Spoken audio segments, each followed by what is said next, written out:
Hi friends, ನಿಮ್ಮೆಲ್ಲರಿಗೂ ಕೂಡ ನಿಮ್ಮದೇ ಆಗಿರ್ತಕ್ಕಂಥ ಯೂಟ್ಯೂಬ್ ಚಾನಲ್ಗೆ ಸ್ವಾಗತ ಅಂತ ಹೇಳ್ತಾ ಇಂದು ನಡೆದಿರ್ತಕ್ಕಂಥ SSLC ಪರೀಕ್ಷೆ 2 ಸಮಾಜ ವಿಜ್ಞಾನದ ಕೀ ಉತ್ತರಗಳನ್ನು ನೋಡೋಣ. ಪರೀಕ್ಷೆ ತುಂಬ ಸರಳ ಇತ್ತು ಅಂತ ಹೇಳ್ತಾ ಯಾರೆಲ್ಲ ನಾಳೆ ಹಿಂದಿಗಾಗಿ ಕೂಡ ವಿಡಿಯೋಗಳನ್ನು ಹಾಕಿದ್ದೀವಿ ಅವುಗಳನ್ನು ಸಹಿತ ತಪ್ಪದೆ ನೋಡಿ ಅಂತ ಹೇಳ್ತಾ ವಿಡಿಯೋನ ಲೈಕ್, ಶೇರ್ ಹಾಗೂ ಸಬ್ಸ್ಕ್ರೈಬ್ ಮಾಡೋದನ್ನು ಮಾತ್ರ ಮರೆಯದಿರಿ ಅಂತ ಹೇಳ್ತಾ ಇಂದು ನಡೆದಿರ್ತಕ್ಕಂಥ ಸೋಷಿಯಲ್ ಸೈನ್ಸ್ನ ಕೀ ಉತ್ತರಗಳನ್ನು ನೋಡೋಣ. ಫಸ್ಟ್ ಇತ್ತು ಸ್ಟೂಡೆಂಟ್ಸ್ ಬಹು ಆಯ್ಕೆ ಪ್ರಶ್ನೆಗಳಲ್ಲಿ. ಮೊದಲ ಪ್ರಶ್ನೆ ಕೇಳಿದರು, ಆರ್ಯ ಸಮಾಜದ ಸ್ಥಾಪಕರು ಅಂತ ಕೇಳಿದ್ದಾರೆ. ಆಯ್ಕೆ ಕೊಟ್ಟಿದ್ದರು MG ರಾನಡೆ ಇದೆ, ದಯಾನಂದ ಸರಸ್ವತಿ, ಆತ್ಮಾರಾಮ್ ಪಾಂಡುರಂಗ್, ಜ್ಯೋತಿಬಾ ಫುಲೆ ಇದೆ. ಗೊತ್ತಿದೆ ಆರ್ಯ ಸಮಾಜದ ಸ್ಥಾಪಕರು ಬಂದುಬಿಟ್ಟು B ದಯಾನಂದ ಸರಸ್ವತಿ ಅನ್ನೋದು ಸರಿಯಾದ ಉತ್ತರ. ಪ್ರಶ್ನೆ 2, 1857ರ ದಂಗೆಗೆ ತತ್ಕ್ಷಣದ ಕಾರಣ ಏನು ಅಂತ ಕೇಳಿದ್ದಾರೆ.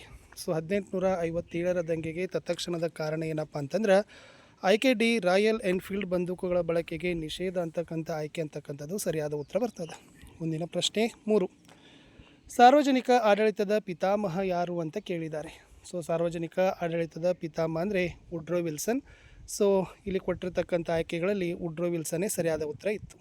ಪ್ರಶ್ನೆ 4, ಮಾನವ ಕುಲ ತಾನೊಂದೇ ಒಲಂ ಎಂದು ಹೇಳಿದವರು ಅಂತ ಕೇಳಿದ್ದಾರೆ. ಆಯ್ಕೆ ಸಿ, ಪಂಪ. ಪಂಪನೇ ಹೇಳಿರ್ತಕ್ಕಂಥದ್ದು ಮಾನವ ಕುಲ ತಾನೊಂದೇ ಒಲಂ ಅಂತಕ್ಕಂಥದ್ದು. ಇನ್ನು 5ನೇ ಪ್ರಶ್ನೆಗೆ ಬರೋಣ. ಬಿಹಾರದ ಕಣ್ಣೀರಿನ ನದಿ ಅಂತ ಕೇಳಿದ್ದಾರೆ. ಯಾವುದು ಬಿಹಾರದ ಕಣ್ಣೀರಿನ ನದಿ? ಬಿಹಾರದ ಕಣ್ಣೀರಿನ ನದಿ ಅಂದರೆ ಕೋಸಿ ಅಂತಕ್ಕಂಥದ್ದು. ಕೋಸಿ ಇಸ್ ದ ರೈಟ್ ಆನ್ಸರ್. ಪ್ರಶ್ನೆ 6, ಭಾರತದ ಸಿಲಿಕಾನ್ ನಗರ ಎಂದು ಬೆಂಗಳೂರನ್ನು ಕರೆಯಲು ಕಾರಣ ಅಂತ ಕೇಳಿದರು. ಏಕಪ್ಪ ಅಂದರೆ ಬೆಂಗಳೂರಲ್ಲಿ ಮಾಹಿತಿ ತಂತ್ರಜ್ಞಾನದ ಕೇಂದ್ರವಾಗಿರೋದ್ರಿಂದ ಅದನ್ನು ಏನಂತ ಕರಿತೀವಿ? ಸಿಲಿಕಾನ್ ಸಿಟಿ, ಸಿಲಿಕಾನ್ ನಗರ ಅಂತ ಕರಿತೀವಿ. 7ನೇ ಪ್ರಶ್ನೆ, ಕೇಂದ್ರ ಸರ್ಕಾರದ ಆಯವ್ಯಯವನ್ನು ಲೋಕಸಭೆಯಲ್ಲಿ ಮಂಡಿಸುವವರು ಯಾರು ಅಂತ ಕೇಳಿದರು. ಕೇಂದ್ರ ಸರ್ಕಾರದ ಆಯವ್ಯಯವನ್ನು ಲೋಕಸಭೆಯಲ್ಲಿ ಹಣಕಾಸು ಮಂತ್ರಿಯವರೇ ಮಂಡಿಸ್ತಾರೆ. ಇನ್ನು 8ನೇ ಪ್ರಶ್ನೆ, ವಿದ್ಯಾರ್ಥಿಗಳಿಗೆ ಯೋಗ್ಯವಾದ ಬ್ಯಾಂಕ್ ಖಾತೆ ವಿಧ ಅಂತ ಕೇಳಿದ್ದಾರೆ. ವಿದ್ಯಾರ್ಥಿಗಳಿಗಂತೂ ಉಳಿತಾಯ ಖಾತೆ ಸೂಕ್ತವಾದದ್ದು. ಉಳಿತಾಯ ಖಾತೆ ಅನ್ನೋದನ್ನು ನೀವೇನು ಮಾಡಬೇಕಾಗಿತ್ತಪ್ಪ ಅಂದರೆ ಬರಿಬೇಕಿತ್ತು. ಇಷ್ಟು ಬಹು ಆಯ್ಕೆ ಪ್ರಶ್ನೆಗಳಿತ್ತು. ಇನ್ನು 1 ಮಾರ್ಕ್ ಕ್ವಶನ್ಸ್ ಆನ್ಸರ್ಸ್ಗಳಿಗೆ ಹೋಗೋಣ. 1 ಮಾರ್ಕಲ್ಲಿ ಪ್ರಶ್ನೆ 9 ಕೇಳಿದರು. ಪೊಟ್ಟಿ ಶ್ರೀರಾಮುಲು ಏಕೆ ಅಮರಣಾಂತ ಉಪವಾಸ ಸತ್ಯಾಗ್ರಹ ನಡೆಸಿದರು ಅಂತ ಕೇಳಿದರು. ಏನಾಯ್ತಂದರೆ ಪೊಟ್ಟಿ ಶ್ರೀರಾಮುಲು ಅವರು ಆಂಧ್ರ ಪ್ರದೇಶ ರಾಜ್ಯವನ್ನು ಪ್ರತ್ಯೇಕವಾಗಿ ಮಾಡಬೇಕು, ಅದನ್ನು ಸ್ವತಂತ್ರವಾಗಿ ಮಾಡಬೇಕು ಅಂತ ಬಯಸಿದರು. ಆ ಕಾರಣಕ್ಕಾಗಿ ಪೊಟ್ಟಿ ಶ್ರೀರಾಮುಲು ಅವರು ಆಮರಣ ಉಪವಾಸವನ್ನು ಸತ್ಯಾಗ್ರಹವನ್ನು ನಡೆಸಿದರು. ಇನ್ನು 10ನೇ ಪ್ರಶ್ನೆ ಇತ್ತು, ಮೊದಲ ಮಹಾಯುದ್ಧಕ್ಕೆ ತತ್ಕ್ಷಣದ ಕಾರಣವೇನು ಅಂತ ಕೇಳಿದ್ದಾರೆ. ಏನಪ್ಪ ಅಂದರೆ ಆಸ್ಟ್ರಿಯಾದ ರಾಜ್ಕುಮಾರ ಡ್ಯೂಕನ ಹತ್ಯೆ ಆಗ್ತದೆ. ಫರ್ಡಿನೆಂಡ್ ಡ್ಯೂಕ್ ಅಂತ ಬರ್ತಾರೆ. ಮೊದಲ ಮಹಾಯುದ್ಧದಲ್ಲಿ ಈ ಆಸ್ಟ್ರಿಯಾದ ರಾಜಕುಮಾರ ಫರ್ಡಿನೆಂಡ್ ಡ್ಯೂಕನ್ನು ಹತ್ಯೆ ಮಾಡ್ತಾರೆ. ಇದೇ ಹತ್ಯೆ ಮೊದಲ ಮಹಾಯುದ್ಧಕ್ಕೆ ಕಾರಣವಾಗಿ ಪರಿಣಾಮ ಆಗ್ತದೆ. 11ನೇ ಪ್ರಶ್ನೆ, ಪರೋಕ್ಷ ನೇಮಕಾತಿ ಅಂದರೆ ಏನು? ಇಲ್ಲಿ ಈಗಾಗಲೇ ಇವರು ಸರ್ಕಾರಿ ಸೇವೆಯಲ್ಲಿ ಇರ್ತಾರೆ. ಅವರ ವಿದ್ಯಾರ್ಥಿ ಮತ್ತು ಸೇವಾ ಹಿರಿತನದ ಆಧಾರದ ಮೇಲೆ ಮುಂಬಡ್ತಿಯನ್ನು ಕೊಡ್ತಾರೆ.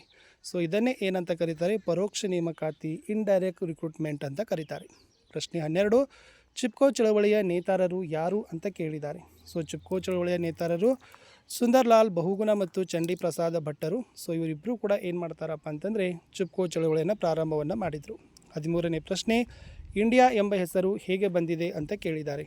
ಸಿಂಧೂ ನದಿಯ ಬಳಕೆಯಿಂದ ಇಂಡಿಯಾ ಅಂತ ನಗರ ಬಂತು. 14ನೇ ಪ್ರಶ್ನೆ, ಬಾಲಕಾರ್ಮಿಕತೆಯನ್ನು ನಿಷೇಧಿಸುವ ಭಾರತ ಸಂವಿಧಾನದ ವಿಧಿ ಯಾವುದು ಅಂತ ಕೇಳಿದರು. 24ನೇ ವಿಧಿ ಬರ್ತದೆ. 24ನೇ ವಿಧಿ ಭಾರತ ಸಂವಿಧಾನದ ವಿಧಿ. ಇದು ಬಾಲಕಾರ್ಮಿಕತೆಯನ್ನು ನಿಷೇಧವನ್ನು ಮಾಡೋದು. 15ನೇ ಪ್ರಶ್ನೆಗೆ ಬರ್ತೀನಿ. ಭಾರತದ ಹಸಿರು ಕ್ರಾಂತಿಯ ಪಿತಾಮಹ ಯಾರು ಅಂತ ಕೇಳಿದ್ದಾರೆ. ಭಾರತದ ಹಸಿರು ಕ್ರಾಂತಿಯ ಪಿತಾಮಹ ಯಾರಪ್ಪ ಅಂತಂದರೆ ಅವರೇ doctor MS Swaminathan. Doctor MS Swaminathan ಅಂತಕ್ಕಂಥದ್ದು ಸರಿಯಾದ ಉತ್ತರ ಬರ್ತದೆ. ಅದನ್ನು ಯಾರೆಲ್ಲ ಬರೆದಿದ್ದೀರಿ ನಿಮಗೆ ಅಂಕಗಳನ್ನು ಕೊಡ್ತಾರೆ. ಮುಂದಿನ ಪ್ರಶ್ನೆ, ಉದ್ಯಮಿ ಎಂದರೆ ಯಾರು ಅಂತ ಕೇಳಿದ್ದಾರೆ. 1 ಮಾರ್ಕಲ್ಲಿರ್ತಕ್ಕಂಥ ಪ್ರಶ್ನೆ ಇತ್ತು. ಯಾರಿಗೆ ಉದ್ಯಮಿ ಅಂತಾರಂದರೆ ಒಂದು ಚಟುವಟಿಕೆಯನ್ನು ಕೈಗೆತ್ತಿಕೊಳ್ಳುವವನು. ಯಾರು ಚಟುವಟಿಕೆಯನ್ನು ಮಾಡ್ತಾರಲ್ಲ, ಒಂದು ಚಟುವಟಿಕೆ, ಒಂದು ಕೆಲಸವನ್ನು ಮಾಡ್ತಕ್ಕಂಥವರಿಗೆ ಉದ್ಯಮಿ ಅಂತ ಕರೀತಾರೆ.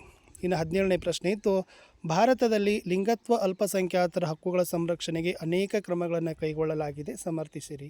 ಇಲ್ಲಿ ಮುಖ್ಯವಾಗಿ ಲಿಂಗತ್ವ ಕಾಯ್ದೆಗಳನ್ನು ಜಾರಿ ತಂದಿದ್ದಾರೆ. ಗರಿಮಾಗೃಹಗಳಿದ್ದಾವೆ, ಸ್ಮೈಲ್ ಯೋಜನೆಗಳಿದ್ದಾವೆ. ಆಮೇಲೆ 1% ಉದ್ಯೋಗಗಳಲ್ಲಿ 1% ಮೀಸಲಾತಿ ಸಹಿತ ಅಲ್ಪಸಂಖ್ಯಾತರಿಗೆ ಕೊಡ್ತಾರೆ. ಇನ್ನು ವಿಶ್ವಸಂಸ್ಥೆಯ ಸ್ಥಾಪನೆಯ ಉದ್ದೇಶಗಳನ್ನು ಕೇಳಿದರು. ಅದು ಅಂತಾರಾಷ್ಟ್ರೀಯ ಮಟ್ಟದಲ್ಲಿ ಶಾಂತಿ ಮತ್ತು ಸೌಹಾರ್ದತೆಯನ್ನು ನೋಡ್ತದೆ.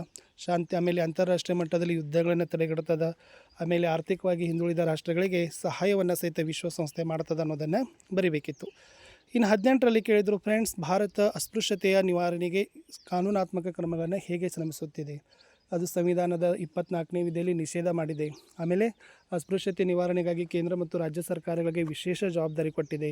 ನಾಗರಿಕ ಹಕ್ಕುಗಳ ಸಂರಕ್ಷಣಾ ಕಾಯ್ದೆಯನ್ನು ಜಾರಿ ಮಾಡಿದೆ ಅಂತ ಬರಿಬೇಕಿತ್ತು.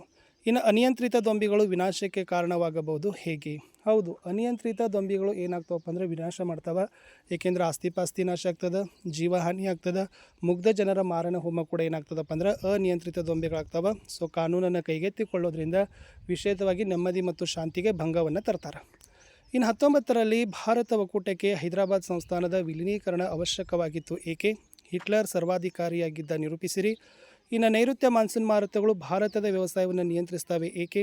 ಇನ್ನು ಭಾರತದ ಸಾರಿಗೆ ವಿಧ ಜಲ ಸಾರಿಗೆ, ವಾಯು ಸಾರಿಗೆ, ರಸ್ತೆ ಸಾರಿಗೆ ಬರೀಬೇಕಿತ್ತು. ಇನ್ನು ಪಂಚವಾರ್ಷಿಕ ಯೋಜನೆ ಉದ್ದೇಶಗಳು, ಬಳಕೆದಾರರ ಶೋಷಣೆಗೆ ಕಾರಣಗಳು ಅಂತ ಕೇಳಿದರು. ಇನ್ನು 3 ಅಂಕಗಳಲ್ಲಿ ನಲ್ವಡಿ ಕೃಷ್ಣರಾಜ ಒಡೆಯರ ಕೊಡುಗೆಗಳು. ಇನ್ನು ಭಾರತದ ಸಾಮಾಜಿಕ ಮತ್ತು ಧಾರ್ಮಿಕ ಸುಧಾರಣಾ ಚಳುವಳಿಯಲ್ಲಿ ರಾಜಾರಾಮ್ ಮೋಹನ್ ರಾಯರ ಪಾತ್ರ, ಅರಣ್ಯಗಳ ಉಪಯುಕ್ತ, ಭೂಕಂಪಗಳು ವಿನಾಶಕಾರಿ, ಇನ್ನು ಮಹಿಳಾ ಸ್ವಸಹಾಯ ಸಂಘಗಳ ಪ್ರಾಮುಖ್ಯತೆ, ಸಾರ್ವಜನಿಕ ಹಣಕಾಸಿನ ಮಹತ್ವ, ಖಾತೆದಾರರಿಗೆ ಬ್ಯಾಂಕ್ನ ಸೇವೆಗಳು, ಆರ್ಥಿಕ ಕ್ಷೇತ್ರದ ಅಭಿವೃದ್ಧಿಯಲ್ಲಿ ಉದ್ಯಮಿಯ ಪಾತ್ರ, ನಿಮ್ಮ ಸಹಾಯಕ ಸೈನ್ಯ ಪದ್ಧತಿಯ ನಿಬಂಧನೆಗಳು, ಆಂಗ್ಲ ಶಿಕ್ಷಣ ಪದ್ಧತಿಯ ಪರಿಣಾಮಗಳನ್ನು ಕೇಳಿದರು. ಇನ್ನು ಭಯೋತ್ಪಾದಕತೆ ಪರಿಣಾಮಗಳು, ಸಂಘಟಿತ ಕೆಲಸಗಾರರು ಪಡಿತಕ್ಕಂಥ ಸೌಲಭ್ಯ, ಮಣ್ಣಿನ ಸವೆತವನ್ನು ಅನೇಕ ಸಮಸ್ಯೆಗಳಿಗೆ ಕಾರಣ ಅನ್ನೋದನ್ನು ಕೇಳಿದರೆ ಪರಿಣಾಮಗಳನ್ನು ಕೇಳಿದರು. ಇನ್ನು 4 ಮಾರ್ಕ್ಸಲ್ಲಿ 1857ರ ದಂಗೆಗೆ ಕಾರಣ, 2ನೇ ಕರ್ನಾಟಿಕ್ ಯುದ್ಧ, ಮಂದಗಾಮಿಗಳ ಪಾತ್ರ, ಭ್ರಷ್ಟಾಚಾರ ನಿಯಂತ್ರಣದ ಕ್ರಮಗಳು, ವ್ಯವಸಾಯದ ಪ್ರಾಮುಖ್ಯತೆ, ಭಾರತದ ನಕ್ಷೆಯಲ್ಲಿ ನಿಮಗೆ 8230, ಗೋವಿಂದ ಸಾಗರ, ಚೆನ್ನೈ, ಬಾಂಬೆ ಹೈ, ನರ್ಮದಾ ನದಿ, ಪಶ್ಚಿಮ ಘಟ್ಟ ಮತ್ತು ಇಂದಿರಾ ಪಾಯಿಂಟ್ಗಳನ್ನು ಗುರುತಿಸಲಿಕ್ಕೆ ಕೇಳಿದರು.